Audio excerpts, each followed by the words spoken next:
Okay, the meeting is now being recorded, and I'm going to go ahead and welcome everyone to our first presentation in the MATN webinar speaker series. I'm Helen Smetheram. I'm going to be your host for today. The title of today's webinar is Web Tools for the UDL Classroom, Free Web-Based Tools and Applications to Support Students of All Abilities. Our presenter is Beth Poss, and during this session we will explore 3 free web-based tools that support the basic constructs of universal design for learning, multiple means of engagement, multiple means of representation, and multiple means of expression. Strategies for engaging learners to read, write, and express their knowledge creatively using these tools will be highlighted throughout the session. Before I introduce our presenter, I would like to make you aware that the Adobe Connect system offers a chat pod below the presentation area. You can post questions there at any time for the presenter, which will be addressed at the end of the session. If you have any difficulties during the presentation, the chat feature is also the most direct way to contact technical support. Also, at times during the session, the presenter may ask specific questions, which you'll be prompted to answer directly into the chat pod. And finally, we advise that you close all applications except for your browser for this webinar session for the best results in accessing the multimedia. And another quick thing before we get started, I thought we could have a quick group introduction. So I'm going to put up a poll. What is your jurisdiction? And if people could go ahead and let me know what jurisdiction you are, then we can all see who we have here. And I know we do have some people from out of state attending also.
Okay, that's great. We've got a lot of people from Montgomery County here today. We have some others from other places. I know we have a bigger group of people from Prince George's County that are all in one location.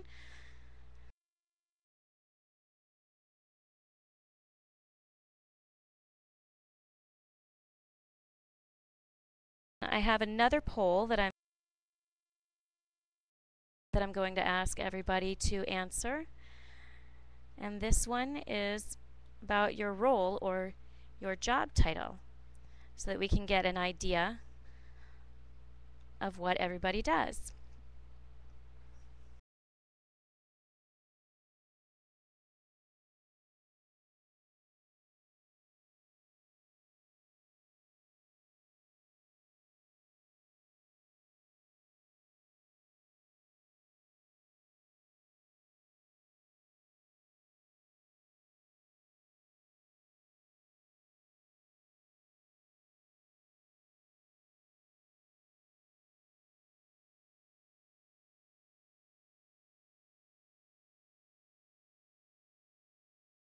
Looks like we have a lot of special education folks here with us.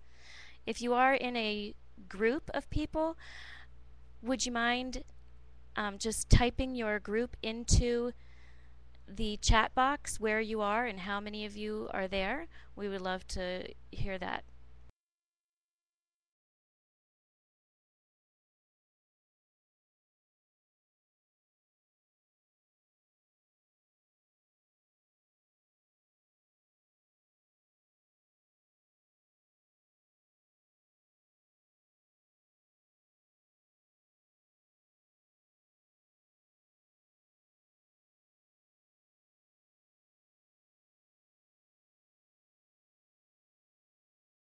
Okay, we're going to go ahead now, and I'm going to introduce today's presenter.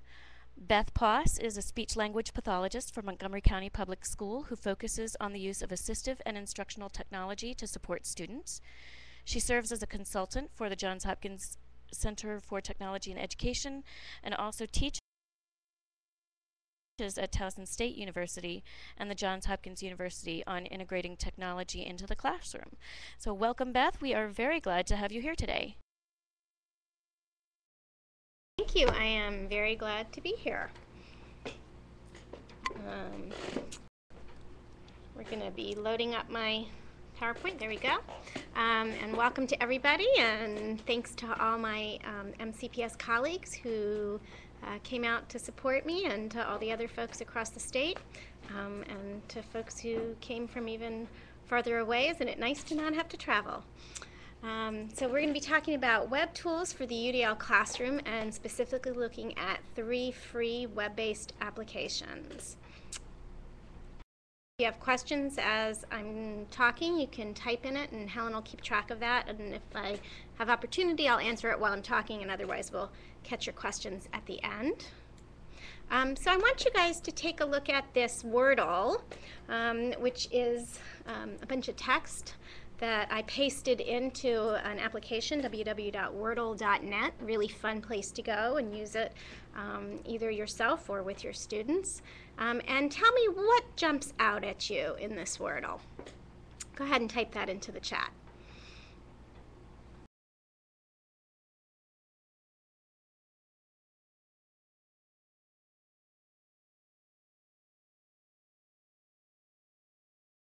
So Marva says provide. Yep, definitely provide. And Arlene says options, and the size of the words, support. Mary Beth says the pictures in the chat box is extremely small. I can barely read it. Maybe Helen can provide you with some support with that. Large size of the words, the white on black. Yep, really pops out, helps it pop out. Options to provide multiple examples. Yep. So those are all things that are words and language that's popping out to you. Would make a good poster. Yeah, I really would make a good poster. I have to take a screenshot and blow it up of that. You're right, Ellen, it would make a good poster. So definitely the word provide pops out at you, and definitely the word options.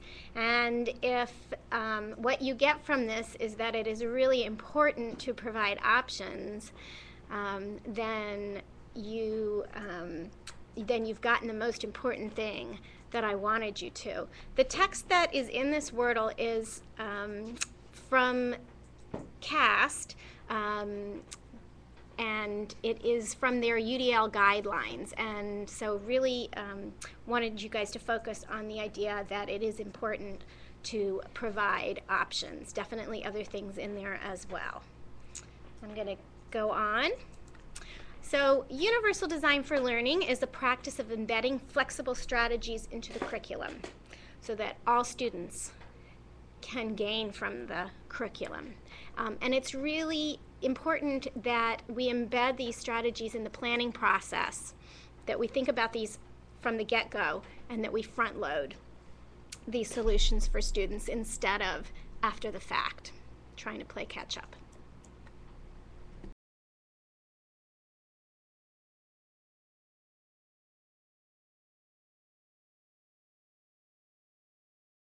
Can you guys hear me now? I thought I clicked off of hands-free for a second. Okay, good. And you heard me before? Okay, good. All right, so had a little jumpy mouse there for a second. So take a look at this cartoon, and I realize text may be a little small. Mary Beth can't see, so maybe Helen will be able to help with that. For a fair selection, everybody has to take the same exam. Please climb that tree. And if you notice, the only one that is happy about that is the monkey. The elephant is looking a little distressed, and the goldfish in the bowl is a little bit unhappy about that. And so really the point is that with UDL, we need to provide flexible and multiple options for engagement, flexible and multiple options for presentation, and very importantly, flexible and multiple options for assessment for students to show what they know. Just a little cartoon to illustrate that it shouldn't just be the monkeys that are happy. And when we talk about Web 2.0, which is what the 3 applications that we're going to be looking at can be classified under, we really want to make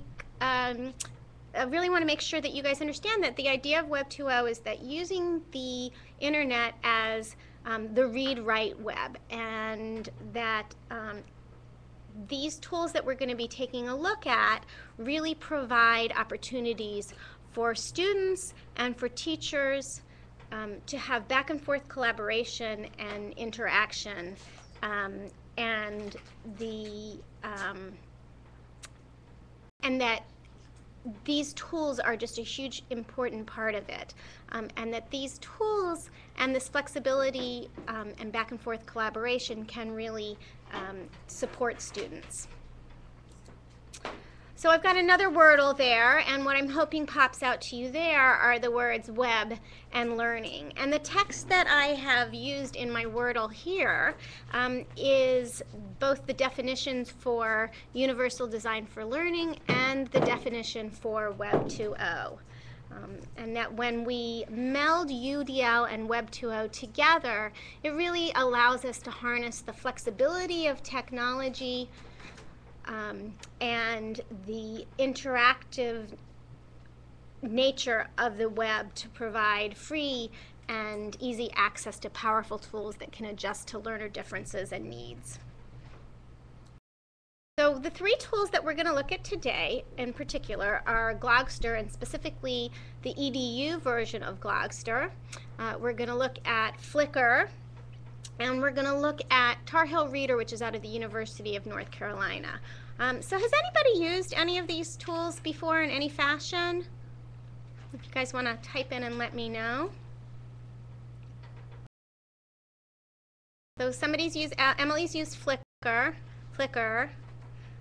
So Flickr's probably the Tar Heel. Oh, good. No, but I've heard of them. Good, Mary Beth.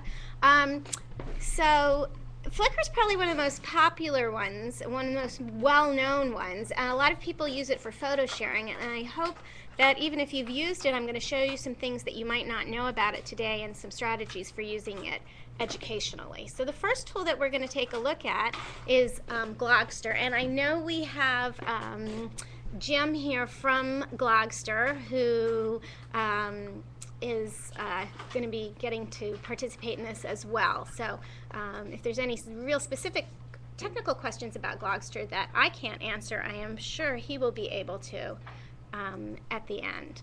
So Glogster is a, I'm going to keep going on my PowerPoint here. What is Glogster? So Glogster is a amazingly creative digital outlet for educators and for students to help keep students engaged, and quite honestly, to help keep educators engaged, because sometimes we need a little engagement, options for engagement also. It really provides alternatives for student expression. It allows teachers to organize and present information and resources to students in ways that they can't necessarily do in a non-digital format. It is secure and private and safe. When we talk about the EDU version of Glogster, if you've looked at regular Glogster before, there are things out there that you might not necessarily want every student to be able to see. Nothing truly inappropriate, but some things a little bit teenage angst type of stuff. EDU version of Glogster is a really completely private, totally secure environment for using this really fabulous tool. It also really allows us to integrate a variety of diverse core subjects, including math and science, history, technology, art, photography, music, and so much more. Here's a couple of examples, and we're going to go onto the website in just a minute. But here's a couple of examples of teacher glogs. So if we're talking about teachers using it as a means of organizing information. And the first glog, I'm going to try to use my pointer. I wasn't able to grab it before. Nope, I seem to be able to get my pointer. The first glog, the one on the left, is a glog that was likely created by a teacher to be able to share information with parents and families and students. So she's got a place to click for weekly news and homework. She's got photos of her classroom. She's got a video avatar of herself. And so it's a place that the teacher can allow folks at home, parents at home, to be able to take a look at what's going on in the classroom. She can post videos in the classroom and everything. The glog on the left, where it says first grade, is a way that this teacher has organized a variety of websites under math, science, and reading for easy access for her students, so that they can just click on these links and it will take them to exactly the websites that she wants them to go to, the websites and the resources that she wants them to go to and that they can access at home as well.